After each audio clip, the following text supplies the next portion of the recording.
Tofauti kati ya tajiri na maskini haipo kwenye elimu, wala haipo kwenye magari mazuri ambayo matajiri huwa wanamiliki na maskini hawana hayo magari.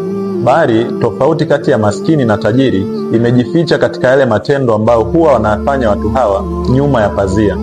Matendo ambayo huwa wanafanya ikiwa hakuna mtu yoyote ambaye anawatazama au hakuna mtu yoyote huwa anawasukuma kuyafanya hayo matendo. Hapo ndipo ilivyojificha siri ya maskini pamoja na tajiri.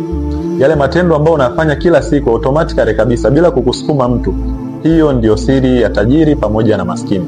Sasa moja ya matendo ambayo matajiri huwa wanafanya automatically kabisa ni pamoja na kujifunza vitu vipya, pamoja na kusoma vitabu.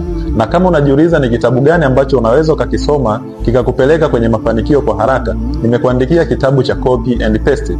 Kitafute kitabu hiko, kitakupa siri ambazo wanazitumia matajiri wengi, kitakupa mifumo ambayo imefanikiwa kwa wengine, nawe utafanya kuichukua ama kuikopi na kuipesti katika maisha yako, kuifanya katika uhalisia wako na kufanikiwa.